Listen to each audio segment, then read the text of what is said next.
Hey yo, make sure y'all stream that Gen Pop Top 100 Hood and Jail Stories Volume 1 and Volume 2 on all streaming platforms, you heard?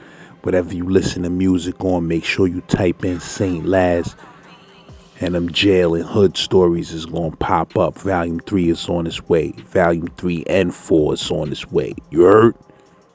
Top 100 Hood and Jail Stories. Get at me. Hey yo, if you ain't see that new episode of the old Harlem, make sure you go check that cause it's fire, you heard? Go in that comment section and tear it up. Rep that Slim Blunt gang, that comment gang, that Gen Pop gang. You feel what I'm saying? It's a whole hour. So, know what I mean? Soak that up. Pause. Text me or send me an email if you feel like you got a outstanding story that the world needs to hear.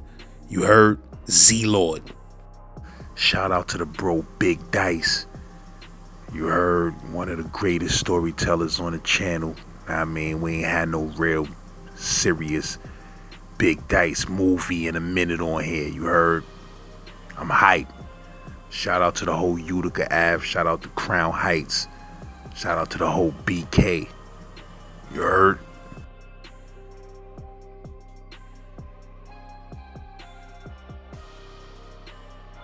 And my man Fonzo came to me and told me this with tears. He said, yo, brother, nigga gave niggas guns to kill you, man.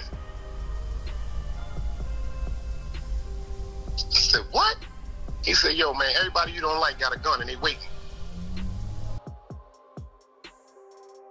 In the morning, I don't drink before motherfucking 4 in the afternoon. But this one right here, when I watched that behaving shit again last night, I said, you know what? It was about 2:30 in the morning. I said, man, I'm about to call that. I said, nigga, it's 2:30 in the morning. Call that nigga in the morning. That's how hype I was, son. When you hear this one, this might be the one that make you tear up, son. For real. You might break this one down and bust this into serious. This shit right here about to get serious, man. You said Gotta roll with that cherry lemonade sprinkles too? What?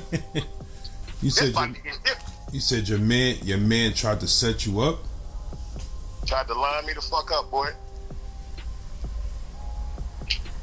Tried to line me the fuck up. On some weed shit, you said? On my life shit, and it was over weed. This is real crazy. Like, real rap. Like, remember I was telling you back in the days about Schenectady and Sterling and the Gully Man crew. So after the feds, quote unquote, after the feds came and swept the block and Barry and them niggas got shut down or whatever like that, like it still was a clientele over there for marijuana. But like I said, I was young at this particular time, lads. I'm like about 14, 15. You dig what I'm saying? I'm still really, no, I'm about 16. 16, 17. You know what I'm saying? Because I'm chilling with my niggas Juju and Shy and all of them on Park Place. Jermaine Howard, go back. Shout out to the whole Park Place crew. Well, make a long story short, on Schenectady and Sterling, when that clientele started like pulling up, people still pulling up for weed every day. With a weed. Niggas talking about they ain't got no weed. Then a few dudes got out there with some weed. But this how God worked. It's an old dude by the name of Vincent Burke. God bless the dead. There was a building around the corner on Schenectady between Sterling, closer towards Park Place, that he rented out. So make a long story short, he put 2 pool tables in there last. He had like about, I know he had an outrun game, he had a Miss Pac-Man, and he had a millipede. But he had 2 pool tables. But this shit was like a club, my nigga, because this was like this is still a predominantly drug area, and there's still some goons around there, some real live dreads, but quote unquote everybody's still in slow motion because they don't know what's really going on. So the dude named Vincent Burke, they called him Bud Belly, rest in peace. He knew me from the neighborhood. So he had a brother by the name of Soldier. True story I'm about to tell you. One night we in the game room, we chilling, smoking our weed and everything. I'm playing pool against this dude named Marlon, one of the best pool shooters I ever met in my life. So, you know, like a lot of people gravitated to me because of who I was from the neighborhood. Like, you know what I'm saying? Being from around the corner, and I always was on Schenectady and Sterling or away from Utica Avenue, because certain things that seemed like on Utica Avenue, a lot of my mother and father friends and my grandparents' friends, they had eyes on me. But on Schenectady, I could be really like be me. So this particular night, dude named Soldier, this is Bud Belly's brother. He just brought him from Jamaica. He fresh from Jamaica. He ain't been in New York a good week. But because he comes to the block of the notorious Gully Man posse, I guess in his mind, he thinks he has to create this persona or this image of somebody that he's not. To make a long story short, I came to him one night and I asked him for 2 dimes of weed because Bud Belly was selling the weed or whatever. I got the 2 dimes of weed. It was a girl named Tamika. She was cool. I used to like her or whatever like that, but he used to like her. And I guess this particular night, Mika was like, she was drinking a little bit. So when she walked up, she hugged me. She was like, "What up, Dice? What up, Dice?" So I didn't understand how the energy between me and Soldier went from respectably and calm to, "Yo, take the weed and just move now." Like, that's what he said to me. So I'm looking at nigga, I'm like, "Yo, what's wrong with you, my nigga?" This nigga Laz just started sucking his teeth, talking in patois, mumbling under his breath. So back then I'm young, I got that ego on me, I'm acting stupid. I'm like, "Yo, what you think it is? Like real rap, like I don't give a fuck where you from. Like, it ain't about no racial shit, but nigga, I'm from Utica Avenue." He started running his mouth. Make a long story short, we start arguing. So this dude has the nerve to reach under the counter like he was going for a gun. I ain't gonna front to you, Laz. I turned dead in the Carl Lewis, baby. Shot right out the front door. I ran right out the front door, made the left, I made the right on Park Place. My ass is running. I'm talking about, I'm not running because I'm scared when I'm on Park Place. I'm running because I'm going to the crib to get my gun.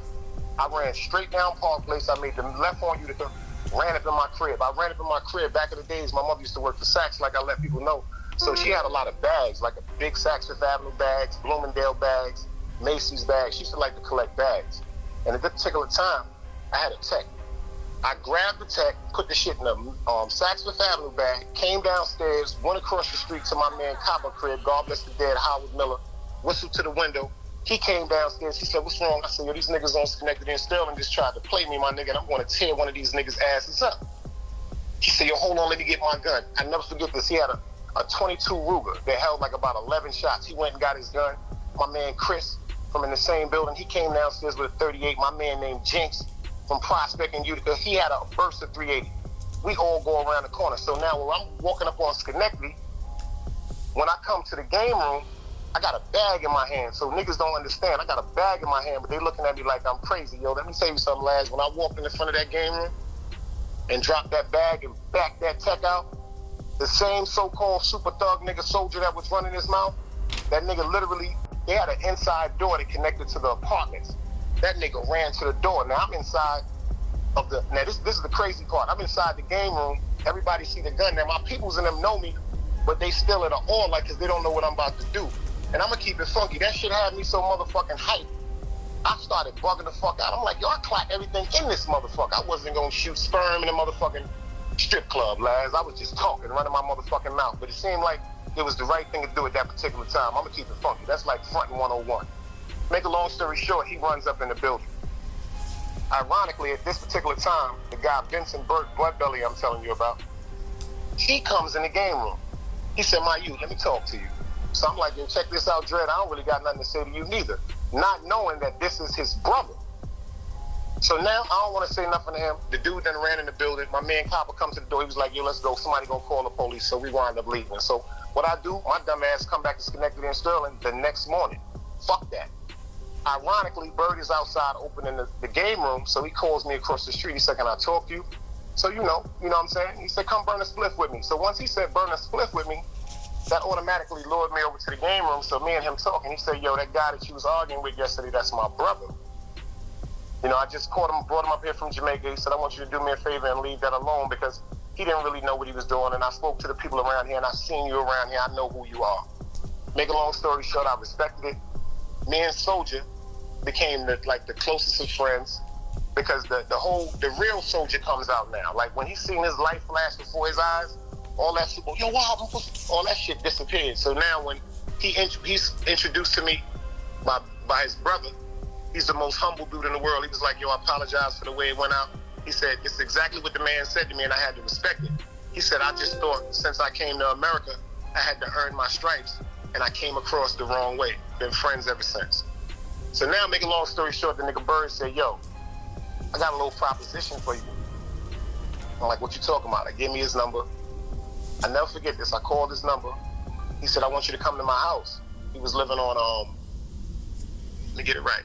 He was living on 51st and it's like 51st and Linden Boulevard. It's like the back parts of by Flatbush. So I wound up going to his block. I called him. He come outside. He said, "Come in the house." I come inside the house. I was kind of skeptical at first because I really didn't know the man like that. But it's like the vibe was so cool. The minute he opened the door, pulled me in the house. He had a wife by the name of Miss Ruby. God bless her soul. The lady was cooking. She was actually cooking curry chicken that particular night. She made a plate for me. I ate, and then he talked. He said, "Yo, this is what I want you to do." He said, "Yo, I got a bunch of weed." He said, "Yo, everybody gone." He said, "I was supplying a lot of them people over there." He said, "Yo, sell some weed for me." So this is what he did. He tried me out. The nigga gave me a quarter pound of weed. This was the chocolate days. People was smoking like the Arizona and the skunk, but we wanted that black chocolate back in the days, looking like Thai sticks. So make a long story short, he gave me a quarter. The quarter was going for $400 back in the days. The QP was going for $1,600, but if you was cool, you get them for like about $14. He gave me the QP. I think that was about maybe 8:30, 9 o'clock that evening. By the time he came to Schenectady and Sterling the next day, I had his money. I didn't have the whole $400. I said, "Yo, Bird, check this out. I got $375 now." I said, "But if you come back tonight, I have the $25 for you." He said, "All that weed that gone?" I said, "Yeah, I got rid of that shit." Make a long story short, he gave me a half a pound. So he's still testing me. I don't know the degree of this man or anything like that. I'm actually thinking he's fronting because this is what he would do. He would call me to talk to him, and then he would call somebody on the phone and say, "Yo, I gotta go meet somebody." And come to find out, he wasn't calling to meet nobody. He would always leave me in his crib. The weed was always in the crib, and he would just come back. That was just his way of testing me. So when we built up a relationship, quote unquote, where a half pound was going like every other day, he said, "Yo, I'm gonna trust you, man." He said, "I don't really deal with Americans, but I'm gonna trust you because I like how you move."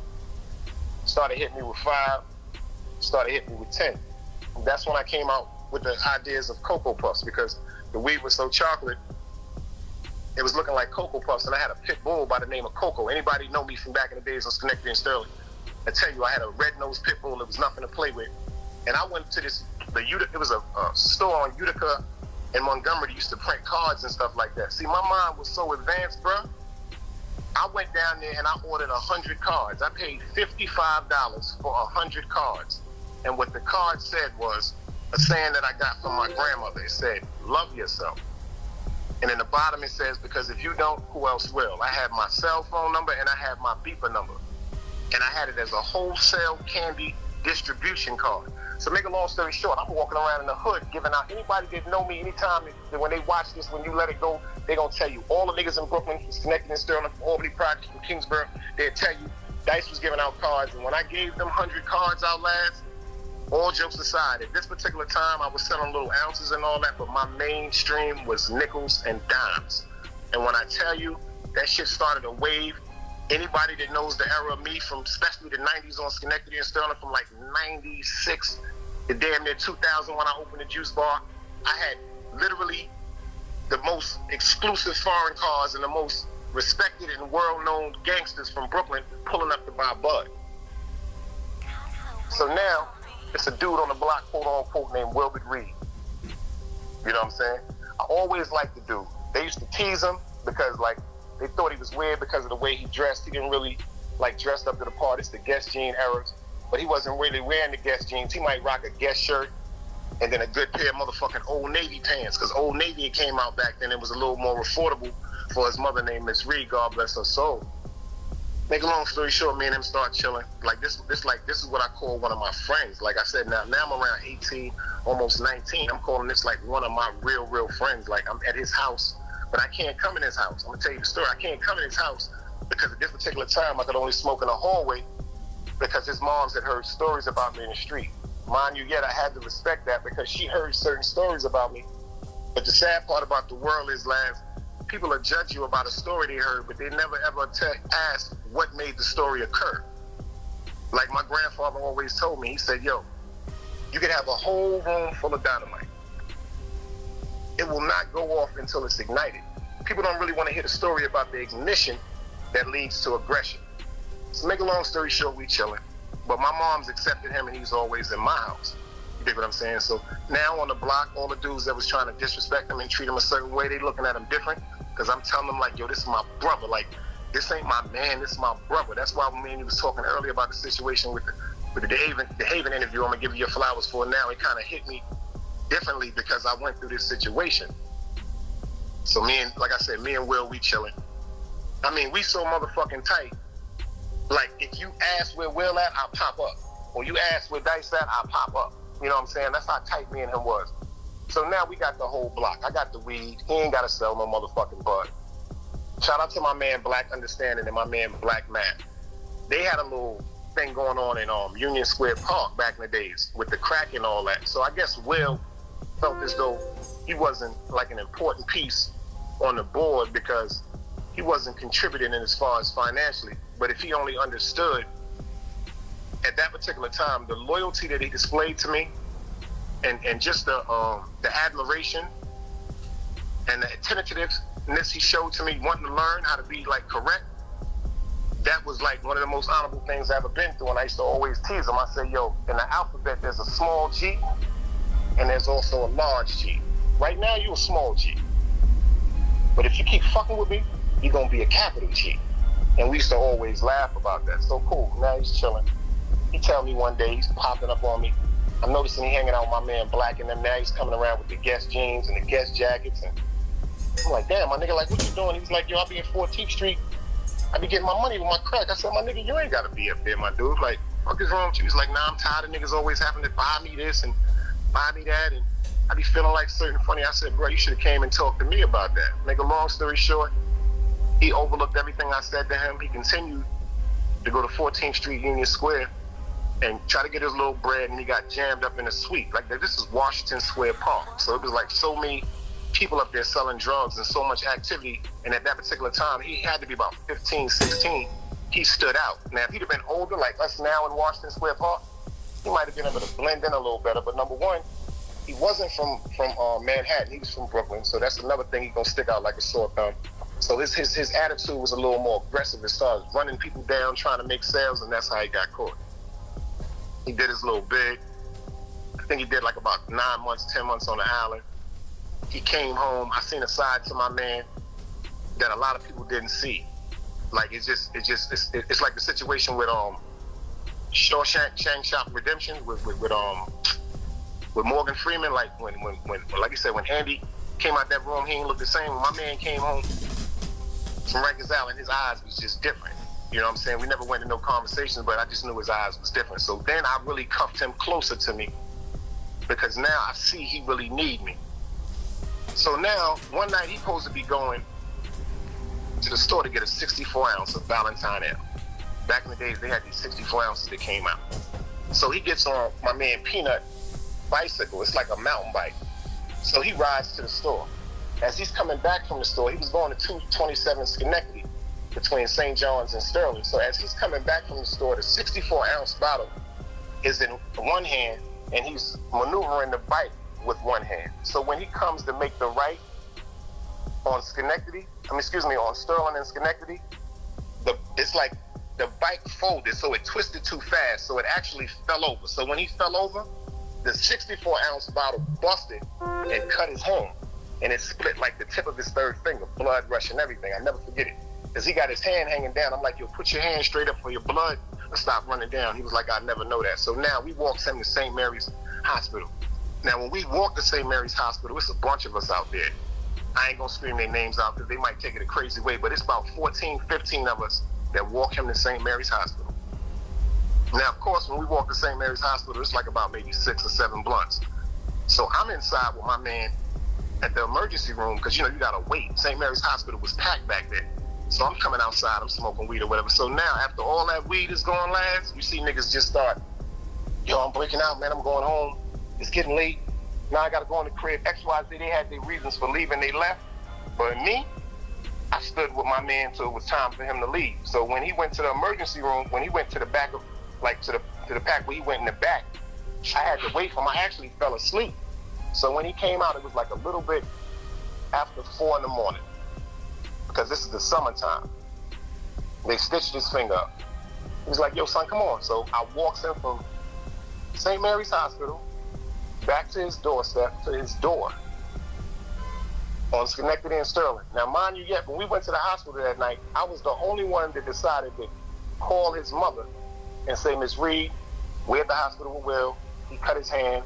He'll be all right. I'll make sure he get home. When I walked that dude back to the crib, it was like, by the time we got back to the house, it was like a little bit, like 4:40 or something like that. So it's the summertime, so now the sun is coming up earlier. So I'm trying to tell him to go ahead in the building because we talking in the hallway, because I kept a bag of weed in the stash because niggas ain't have no bud. I was always the one that had the bud. So I kept a bag of weed in the stash, and I said, you know what? Let's smoke before you go in the crib. So we in this hallway smoking. His mom's come to the door. I never forget Miss Reed. God bless her soul. She was like, yo, y'all can come inside. Now, the reason why I'm in shock is because I'm the one that she was telling him, yo, I don't like you around that boy Dice. He dangerous. Something gonna happen. Make a long story short, last, when I walked in the lady crib, I'm so shocked. I'd never been in her house when she was there. You dig what I'm saying? So when I went to walk to the kitchen, she said, I knew you've been in there before. She said, but you know what? From this day forth, you're welcome in my house, and I apologize for the way you treated me, for the way I treated you. And I'm like, what you talking about, Miss Reed? She said, I judged you so wrong because of things I heard in the street. She said, but one thing I know about you on God's word, you're the only one that's here with my son right now, so you really his friend. So that meant the world to me. You dig what I'm saying? So I'm like, damn, now my man moms is on me, we good and everything like that. So cool, make a long story short, Miss Reed got sick. You dig what I'm saying? And she had to go to Kings County Hospital. She wound up coming back home. Now the following week, he had to go back to Kings County Hospital from St. Mary's. They transferred his hand case to Kings County Hospital because, you know, it was better, I guess, doctors or whatever like that, because that's where we just walked to because it was the emergency room that night because it was on Schenectady.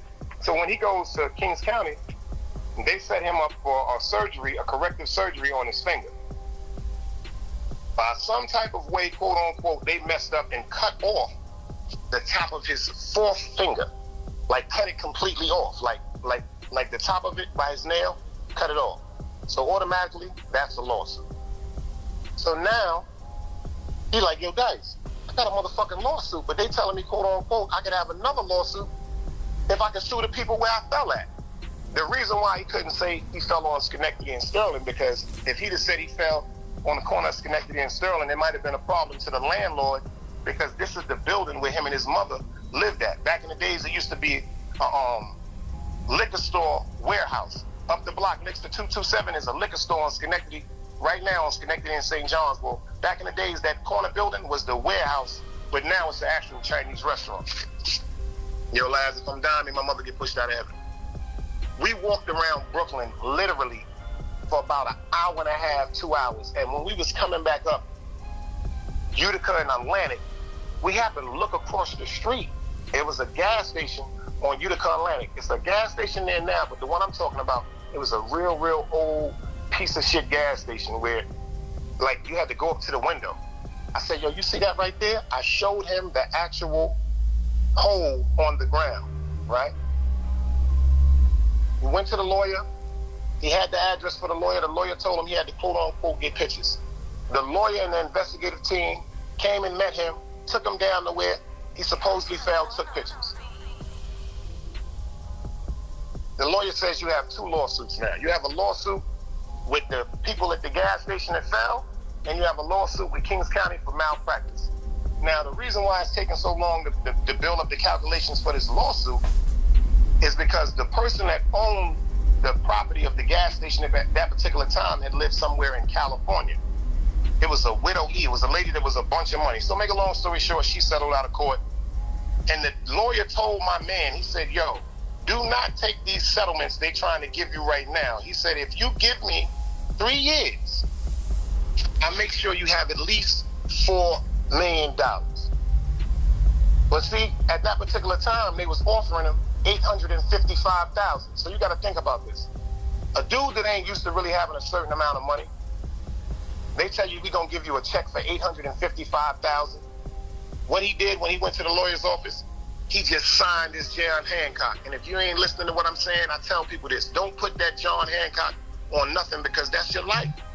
So cool, when he signs the John Hancock, because he's talking about he don't want to wait, fuck that, he need his money, la la la la la la la, he wound up getting $855.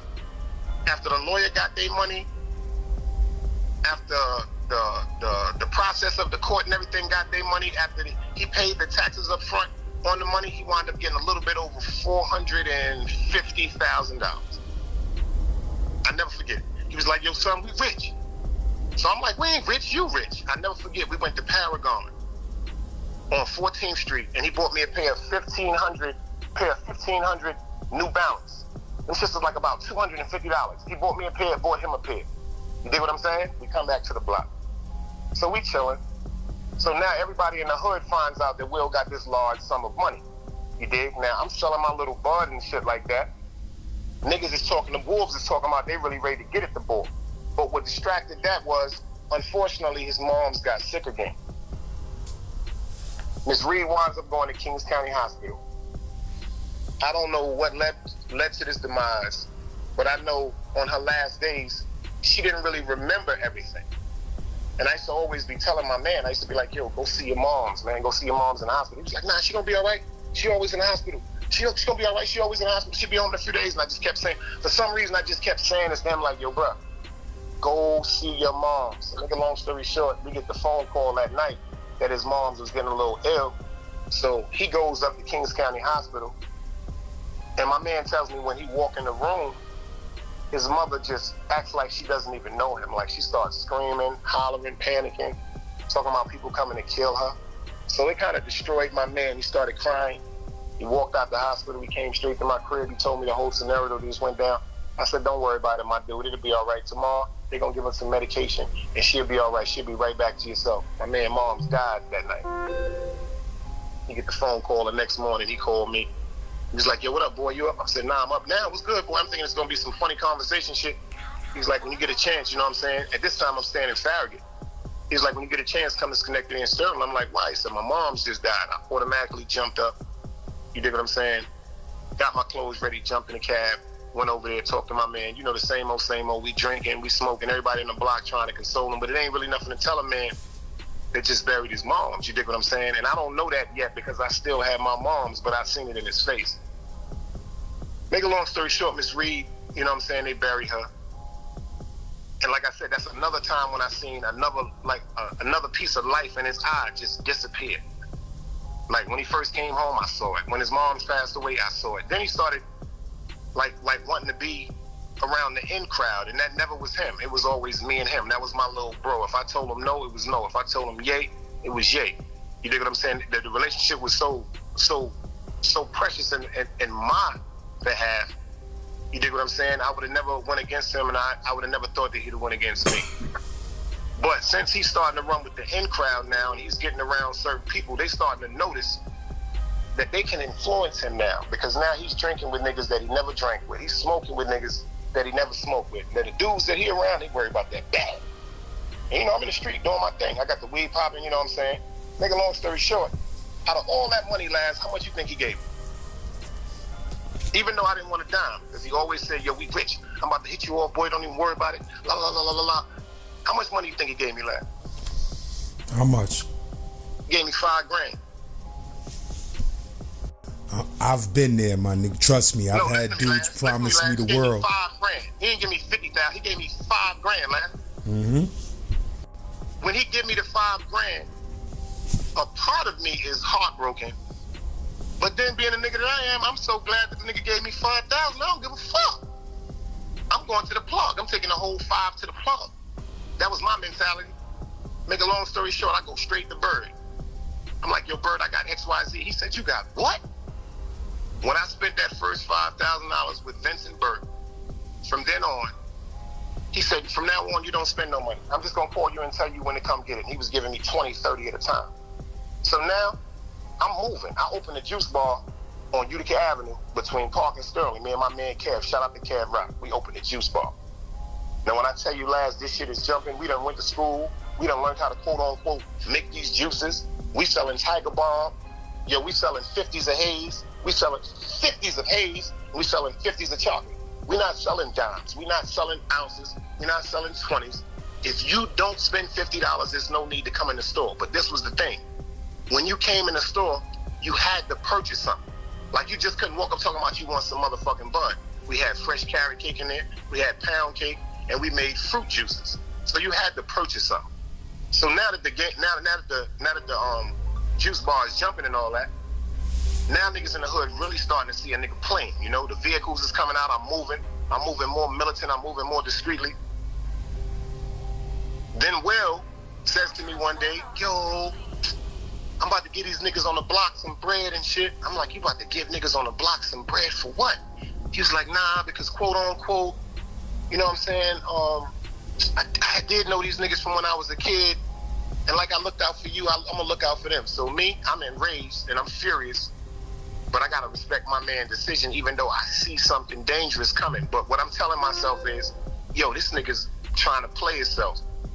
Them niggas done got him so hyped, he think he tough. And now he trying to disassociate yourself away from me to get to them. I'm like, damn, nigga, you still got like 400,000. You buying Louis, like these, you bought a bottle of Louis the 13th or Louis the 30th, some shit was like $4.50. The shit came with a fucking like a suitcase handle from the liquor store, bruh. You know what I'm saying? This is a nigga that went from buying Valentine Ale, now you buying Louis, your whole switches up. So now I'm starting to notice on the block, I'm doing my thing. God bless the dead. I had another nigga that was really getting changed for me. His name was Christ the King. He out there telling me, like, yo, Dice, these niggas is plotting. These niggas don't like you. XYZ, the nigga Will, he running with the enemy. Niggas want to get at you. So I'm like, nah, this shit can't be. So I'm calling my man Will. I'm like, yo, bro, you like you heard my name come out of any of these niggas' mouths or anything like that? He was like, nah, son. You know, if I heard something about quote unquote niggas' names, playing your name, we doing, la la la. And I know in my heart he not like that, but I'm believing it because I'm thinking his loyalty to me is my loyalty to him. The same equivalent, but it wasn't. So now my man Christ, God bless the dead, he had a heart murmur that he never told nobody about. So about 2 months after that, my man Christ was playing ball, wound up passing out, went to the hospital. Unfortunately, we lost him. Rest in peace. And then I had another dude by the name of Fonzo out there that was getting his bread. And he telling me the same thing now. So now I'm looking at niggas. Niggas is looking funny, you know what I'm saying? And I never forget, the name they called out, it was my man Cannonball. My man Lance. You dig what I'm saying? Shout out to the Miles family. You know what I'm saying? God bless her soul, Miss Miles from Sterling Place, one of the most beautiful women I've ever met in my life. She got beautiful children. Shout out to Bridget. Shout out to Sheila. Shout out to my man Light. My man Cannonball, he was what you call back in the days the Debo. Like, he would come through, you know what I'm saying, cold-blooded American, but the Jamaican lifestyle jumped into him so much, he never spoke English again. He was pure on patois. He got a little brother by the name of Frankie Paul. Shout out to my man Frankie Paul. So one day, I see Cannonball, right? He walk up on me. True story. I don't know what was going on. He had a girl that he was dealing with, came from out of town. I think they was in Connecticut. He was like, yo, son, worried the mother, son? I don't even like the fact the way niggas is out here eating. That's exactly what he said to me. He said, I don't like the way niggas is out here eating, and I ain't eating like that. So in my mind, I'm hearing him say, quote unquote, yo, check this out. If I can't get a hand or a look out, it's gonna be a motherfucking problem. The old me would have told that nigga suck my dick and keep it moving. But the real me understood there was a time when I didn't have a dime in my pocket. You dig what I'm saying? See, people don't understand, like, it's certain times, God bless the dead, I'm gonna always say this, Half said, your stomach will never wait to eat when it's hungry. The growls will just keep getting stronger and louder. So make a long story short, this is what I said. At the time, I'm getting 20 pieces of chocolate from Bird. And God bless the dead, my man Nigel, I'm getting 40 pieces of regular from Nigel. Now, Nigel was giving me the pounds for $2.50. I told a nigga Cannonball just like this. I said, yo, check this out, my dude. Tomorrow when I come through, I got a pound for you. He was like, yo, word up, Dice? So the shit went from the super thug to trying to be a robbery. He said, yo, word? I said, my nigga, don't even worry about it. I've been there before. I got a pound for you. I said, tomorrow when I see you, I'm going to bring that pound to you, and I need 7 off that pound. Nigga grabbed me, hugged me. He was like, yo, I fuck with you, son. Pardon me if that shit came out the wrong way. Because I had heard something about him particularly trying to infiltrate my man Will to get to me about a robbery. So what I do the next day, I keep my word, Laz.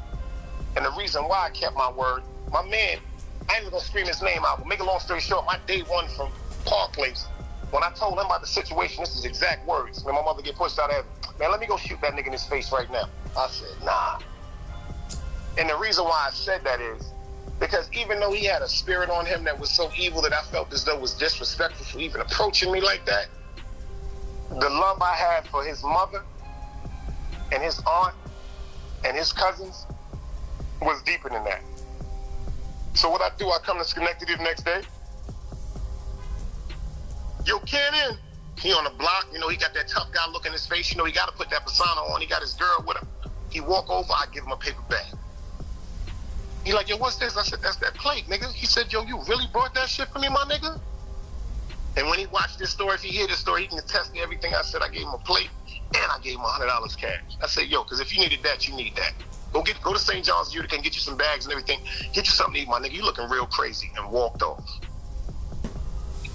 So now the word is in the hood, yo, the nigga Cannonball robbed Dice for £1. How the fuck did you rob me for £1 if I pulled up in a whip and gave you the pound? But you know, niggas gotta go with certain MOs and certain descriptions and all that. So unfortunately, I bumped into Cannonball one night. I was like, damn, my nigga, like, yo, what's this I hear in the street about me and you supposedly having a problem? And my man with me, he don't even see my man.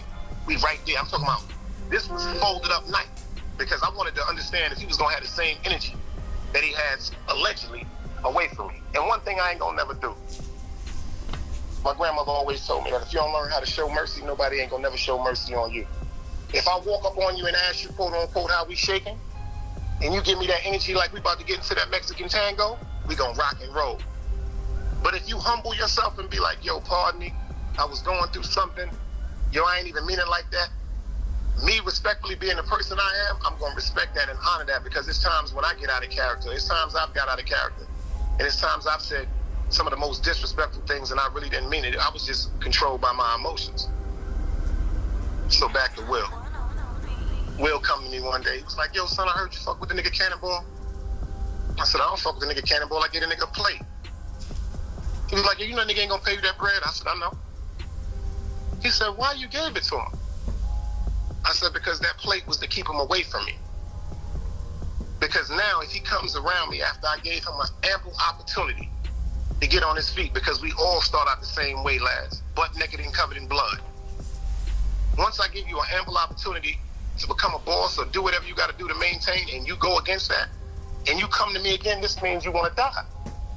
That was just my quote-unquote mode back in the days. But you know, he went out of town, he got his thing together and whatever, and shout out to the nigga Cannonball.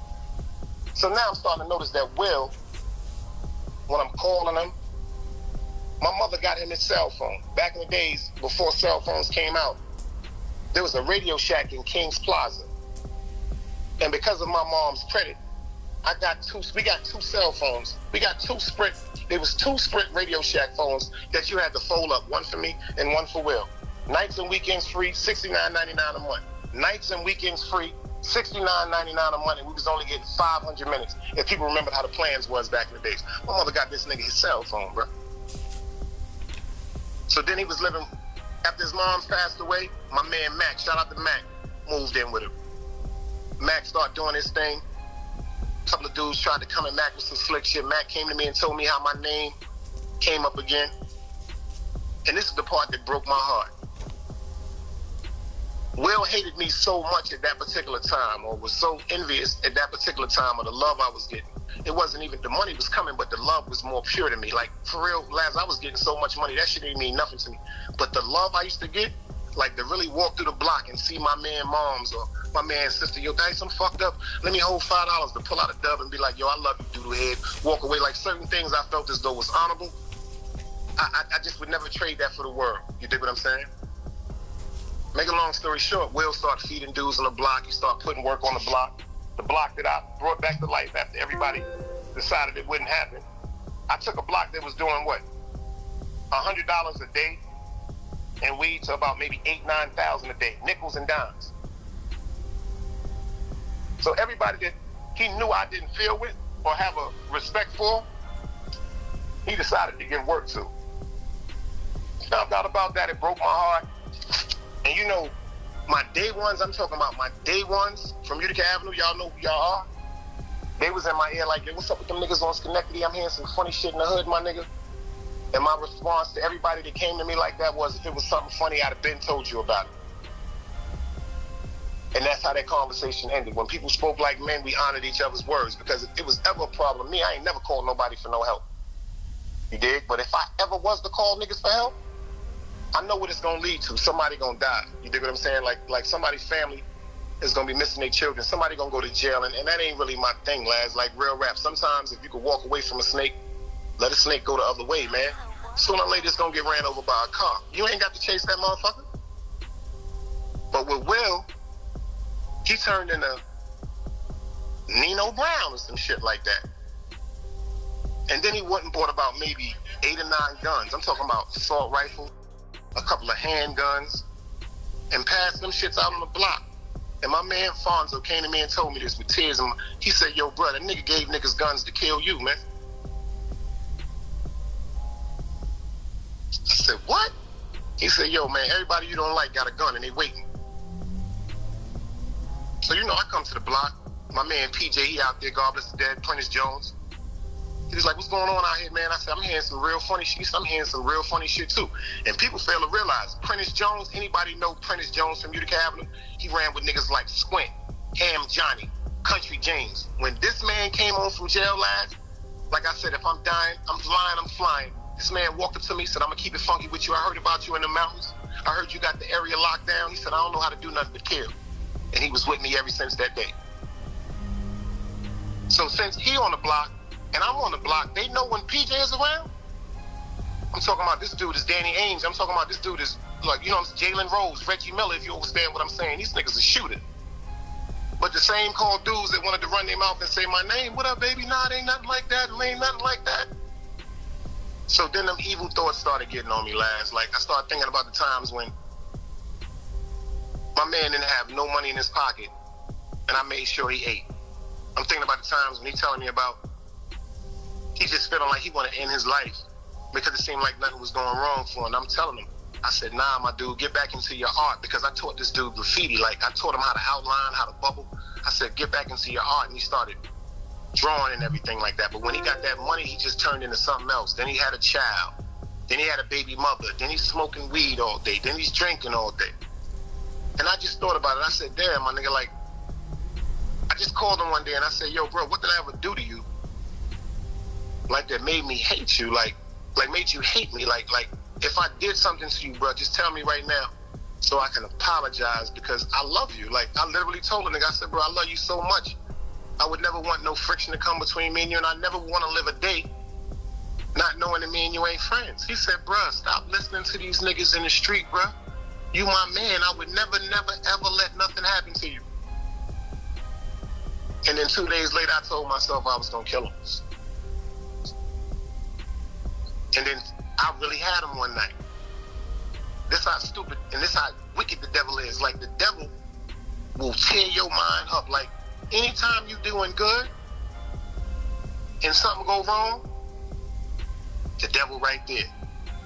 You notice, if it ain't nothing going wrong in your life, that means the devil done won. People fail to realize, if it ain't nothing going wrong in your life, the devil ain't got no reason to fuck with you. But when he say you start walking towards God, he gonna do everything in his power to defer you. And I started thinking, the night I had him, I'm looking right at him, because we got these stores, quote unquote, that at night they close and they have these little windows that turn around 24 hours. And I had him one night. He's so off point. I'm dead looking at him and could have sent him away. And you know what God told me to do? Go home and pray for him more. And the anger overwhelmed me so much, lads. Like, the anger overwhelmed me so much. It's like I'm hearing people like my day ones and people not even from the hood telling me about, yo, what's up with these niggas on Schenectady? Let's go tear their ass up. God bless the dead. Remember I was telling you how Nut came through the block from LG. You dig what I'm saying? He was like, yo, whatever you want to do. He said, everything out here died. Let's get money. Like, people fail to realize the people that I'm connected to. Like, for real. Like, unfortunately, I have some friends that they souls is so far that they don't care. I got friends that tell me, quote unquote, I'm the reason why they still think it's good in the world, because if I could change and switch up my whole thoughts of life and my whole way of living, anybody can. Like, real rap. Like, my man Wilbert Reed, if he's sitting there listening to this, he understands, because I bumped into him when I came back to Brooklyn And my man Errol, shout out to Errol, he was like, yo, because they call Will Prop Master. He was like, yo, Prop around the corner. And I had so many emotions run through me at that particular moment, like, damn, this is the nigga that tried to line you up. But then I heard his mother saying to me, quote unquote, you're welcome in my house, and I apologize for the way I treated you. That shit just overpowered any anger that I had in my heart. Then maybe about 3 or 4 minutes later, he walks right up on me. When he walks up on me, yo, LAZ, tears just start filling up in his eyes, and he grabbed me and hugged me. When he hugged me and pulled me towards him, he was just like, man, I missed you, bruh. And I told him, I said, man, I miss you so much too. Gave me his number, talked, you know what I'm saying? But it's just not the same thing. Like, it hurts me so bad now to know, quote unquote, a person that I cared about so much I don't trust.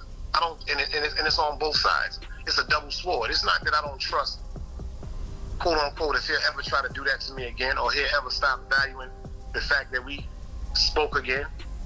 But then it's a side of me sometimes that might snap. Every times I be missing my mother and my loved ones and friends and all that, I might just snap to an error and do something to him. And I'm not sure that I wouldn't do nothing to him, so God told me to stay away from him. That's why that situation with Haven and JC kind of hit me hard, because when you love somebody as a brother, like his hurt is your hurt, and my hurt is supposed to be your hurt. When we up, when I'm up, you up. When you down, I'm down. Like I said, me and this dude was so tight when we was younger. Like, it was times when I would take records out my mother's house. He would take records out his mother's house, and we would go sell them on Fulton to go buy bags of weed. You know what I'm saying? Like, I'm talking about, like, I just don't understand, like, what could turn somebody so wicked or so evil and make them forget about everything that once stood so strong. That's why I walk the way I walk now, man. You feel me?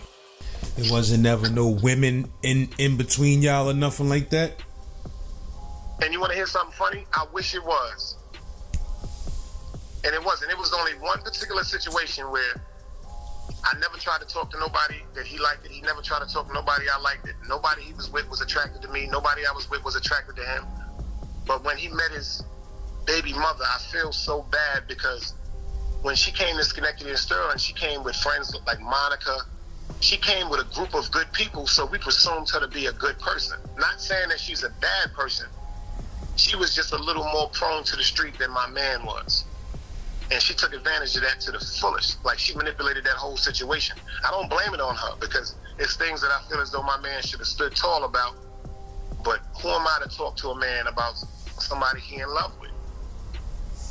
But we ain't never had no problems over no women. I spoke to him one time as far as the older brother aspect. It's like, make sure you know what you're doing, because it seemed like you might be slipping. But it's nothing wrong with slipping as long as you slip for somebody that's slipping for you.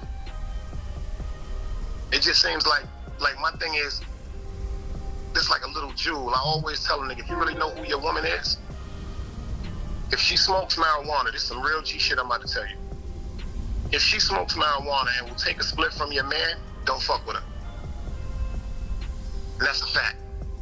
If she's comfortable to take something else from another man, especially in your presence or behind your back, don't fuck with her. Because if that's your woman and you know she smokes marijuana, you know, that people fail to realize when you get involved with a person, man or woman, sometimes you got to take care of their habits too, because this is what you chose to be with. But when you got a woman in the street, quote unquote, that's in and out of every reefer cloud, like Nas said, that's a bad situation. No respect to nobody that smokes bud. It's At a certain age, your woman, you know, if she's a mature adult, she don't even want to smoke with nobody else but her man. She'll pretend that she don't smoke with everybody else except for her man. Yeah. That's like the chicks they said back in the days that they wanted to drink Heineken bottles straight up without a straw. Nah, them is bad signs, man. You know what I'm saying? Everybody wasn't taught how to be a woman. Everybody wasn't taught how to be a man. So you got to pray for certain people. Just because a woman has a vagina or can create life does not mean she's a woman. Just because a man has a penis does not mean he's a man, man. There's so much more to come to this, man. Like, for real. Like, I tried to tell him this. Like, it's not like things I learned now that I didn't understand, like with my son's mother.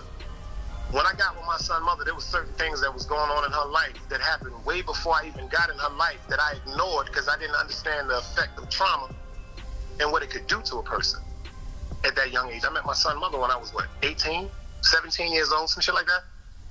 So certain things she went through and her family, damn, like a lot of signs that I saw as a child that if I came across that now, I would automatically get away from. Not because of her being a bad person, because of me not wanting to go through any type of heartache or headache.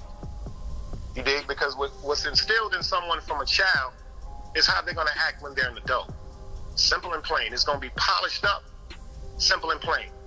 If you come from a family, quote unquote, I don't care if people getting high, I don't care if people drinking, it's still morals and values. Alcohol, people fail to realize, alcohol and drugs, they demoralize certain situations, but they don't demoralize the mind until they just leave completely. When you say fuck everything, that's it. There's some people that smoke crack that never prostituted. You dig what I'm saying? There's some people that smoke crack that did prostitute. Some people that was on heroin, that quote unquote never shot up. So it's an aspect and it's a view and a level on everything in life. But friendship is one of the most important things in life. And my grandmother always said, when you heard me tell you this before, and everybody in Gym Pop know this, just because you are someone's friend does not mean they're yours. And to this particular second, right now, I still love Wilbert Reed. I love him so much, he wouldn't even understand it. You dig what I'm saying? And it hurts because when you call somebody your friend, like back in the days, like, yeah, you go through stuff with your girl, your baby mother, your wife and everything, but when we was coming up, LAZ, like, if you don't got your man, if your man ain't your man, you ain't got nothing. Like back in the days we was coming up, LAZ, if you my man and a nigga don't like you, I don't like him. Nowadays, niggas is beefing with niggas, and you'll see close friends separated, especially with like me and you, Kobe, day ones, but a nigga that's trying to kill you, I'm in the crib smoking weed with him. That's how they move today. Like, that shit is crazy. If a nigga trying to do something to my man and trust me enough to get around him, I'm gonna tear his ass up for my man. That's when I was living like that. Now, I tell myself, stay away from anything negative, anything that's not peaceful, anything that doesn't have something they love. Like if you fucking with a dude or a woman that don't have something they love, stay away from them, man. Like they said, if they don't love themselves, they'll never love you. Word that to McLeod, bro. Yeah, the whole story about my man trying to line me up. The great Wilbert Reed. Now let me ask you. You said that you think all of it was just about the fact that you was getting money with the weed out there, and what he wanted to get money with the weed. Like, what you think the main reason was? All jokes aside, when I really put that flag on Sterling and Schenectady about who I am and what I'm doing, your LAZ, nobody was eating. Shout out to my nigga Chef. I never forget when I used to come to the block. This is an honest to God fact. I bring my man to the block and set up. My man Chef said this shit one morning. He was like, yo, it's time to go inside. Ain't nobody gonna eat. Dyson Crisis out here. We was like the Starsky and Hutch of this weed shit, man. Because number one, my name was so strong, I wanted to push my product. I ain't have to sell no bud. I had a bunch of niggas that was waiting for jobs, nigga. Just like C-Town. But that's how loved I was. I was in the hood, like, all jokes aside, I always had this persona like I was Sonny in the Bronx Tale, my nigga. That's why they called me the Ghost of Utica Avenue, and I disappeared because my man told me this, God bless the dead, shout out my man Indian Boy. He said, yo, if you ever in a party and you feel drunk, and you know you drunk, he taught me this shit. He said, yo, tell them niggas you going to the bathroom. Tell them niggas you going to the store. He said, get in the cab and take your ass home. And that's the fact. There's many a nights I done left parties, niggas like, yo, where you going, son? Yo, I'm going to the store to get some cigars. Y'all niggas want something? Yo, bring me back a beer. Bring me back a Dutch. Bring me back a moon pie. Niggas go in their pocket, LAZ, like they going to give me some money. You know I got bread, boy. I bring that shit back and I'm gone. Straight up. I'm on it like that too. If I'm not feeling the scenario, I'm not telling nobody. I'm just gonna bounce. I'll tell you tomorrow, nigga. Word up. And it's not even about feeling a scenario. It's about once you feel like that's why I don't drink like that. I sip every now and then. But once you get to the fact where you know you weak, you know you're moving slow, you're incoherent to everything that's going on around you. Get the fuck out of there, man. That ain't even gotta be your beef. Somebody else can start beefing. You could be so motherfucking humbled or drunk and walk right into a shot that ain't got nothing to do with you. Straight up. It's a different world today, man. So that's why I tell people, if you really got a friend, oh man, honor them, man. Cherish them, man. Check on them. Tell them you love them, man. Call them and rank on them every now and then, man. Take them back to when y'all was kids, man. Friendship is real pure, man. For some of us,